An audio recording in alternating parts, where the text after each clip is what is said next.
Hello student, BKS career point में आप सभी का स्वागत है। मैं हूं NK। मैं आपको पढ़ाऊंगा विज्ञान सब्जेक्ट और आज हम लोग डिस्कस करने वाले हैं कक्षा 10वीं के सब्जेक्ट के बारे में, विज्ञान में सिलेबस का।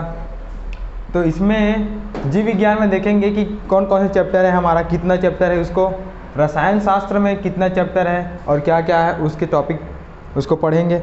और हमारा है भौतिक शास्त्र, जहाँ पे देखेंगे कितने चैप्टर है। वैसे तो मुख्यतः यहाँ पे जीव विज्ञान, रसायन विज्ञान और भौतिक विज्ञान तीनों में हमारा 6 चैप्टर ही है। 6 चैप्टर है जिसको हमें अध्ययन करना है।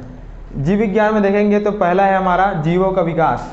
तो इसमें हम लोग पढ़ेंगे कि जीव का विकास कैसे हुआ, वो उत्पन्न कैसे हुए, बने कैसे, सर्वाइव कैसे किए और हम ह्यूमन कैसे बने, इन सभी के बारे में यहाँ पे पढ़ेंगे।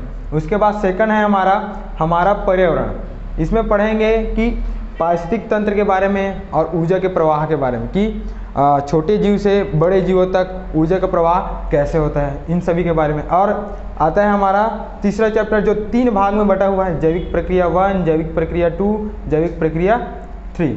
तो इसमें पहला में देखेंगे कि पोषण, परिवहन, श्वसन और उत्सर्जन। हम खाना खाते हैं, उसका डाइजेशन कैसे होगा, परिवहन कैसे होगा, श्वसन कैसे करते हैं, उत्सर्जन, खाना खाने के बाद जो भोजन पच जाता है उसका उत्सर्जन कैसे करते हैं, इसके बारे में पढ़ेंगे फर्स्ट जैविक प्रक्रिया में। सेकंड हमारा जैविक प्रक्रिया में पढ़ेंगे नियंत्रण एवं समन्वय। इसमें पढ़ेंगे हम लोग हार्मोन्स के बारे में, पूरा हार्मोन्स कैसे कार्य करता है हमारे शरीर में, इन सभी के बारे में। थर्ड देखेंगे जैविक प्रक्रिया में, इसमें है प्रजनन, वृद्धि और परिवर्तन। इसमें हम लोग देखेंगे कि जो प्लांट है और ह्यूमन, इनमें प्रजनन कैसे होगा और वृद्धि कैसे होगा, उसका डेवलपमेंट, परिवर्धन कैसे होगा, इन सभी के बारे में पढ़ेंगे। और लास्ट हमारा जीव विज्ञान में है अनुवांशिकी, जनकों से संतानों तक। इसमें हम लोग देखेंगे कि जो जीवों के लक्षण हैं वो पीढ़ी दर पीढ़ी संतानों तक कैसे जाती है, उन सभी के लक्षण के बारे में। अब हम आते हैं यहाँ पे हमारा रसायन शास्त्र में, साइंस के। ठीक, इसमें फर्स्ट चैप्टर हम लोग पढ़ेंगे अम्ल, क्षार एवं लवण। क्या पढ़ेंगे? अम्ल, क्षार एवं लवण। अम्ल क्या है, क्षार क्या है, लवण क्या है, उसका व्यवहार कैसा रहेगा, इन सभी के बारे में पढ़ेंगे। सेकंड है तत्वों का आवर्ती वर्गीकरण। जो हमारे दुनिया में पूरा एलिमेंट है उनको कैसे रखा गया है, एलिमेंट को, उसके वर्गीकरण कैसे किया गया है, उसको पढ़ेंगे। उसके बाद थर्ड है हमारा धातु एवं धातु कर्म। धातु है और उसके कार्य क्या है, उसके कर्म क्या है, ये सब के बारे में पढ़ेंगे। चौथा है हमारा अधातुओं का रसायन। इसमें अधातु, देखो धातु और अधातु 2 अलग अलग प्रकार के हैं, तो इसमें हम लोग पढ़ेंगे अधातु। जितना अधातु है उन सभी को इसमें पढ़ेंगे हम लोग। उसके बाद हमारा है 5वां चैप्टर है रसायन शास्त्र में हाइड्रोजन के व्युत्पन्न। तो इसमें हाइड्रोजन के कार्य पढ़ेंगे, फंक्शन पढ़ेंगे, क्या क्या उसके व्युत्पन्न हो सकते हैं, इन सभी के बारे में पढ़ेंगे। ठीक है।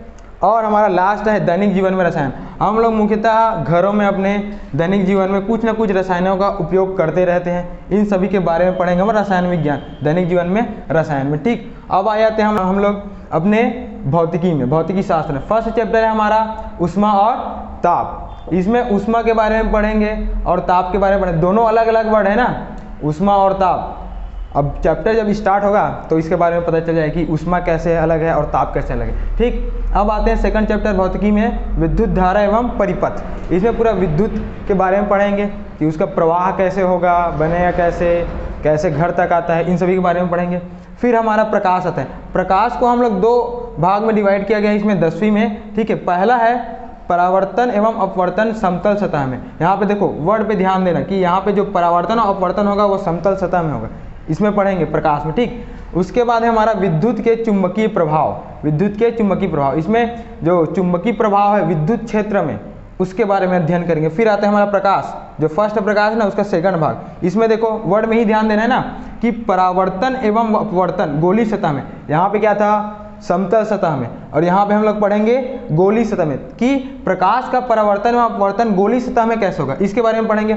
और हमारा भौतिक शास्त्र में लास्ट चैप्टर जो है वो ऊर्जा का स्वरूप एवं स्रोत। ठीक है, इसमें हम लोग पढ़ेंगे ऊर्जा कितने स्वरूप है, कितने प्रकार के हो सकते हैं, कितने प्रकार, और उसके स्रोत कि हाँ कहाँ कहाँ से उत्पन्न कर सकते हैं, कहाँ कहाँ से वो पैदा किया जा सकते हैं, इन सभी के बारे में पढ़ेंगे। तो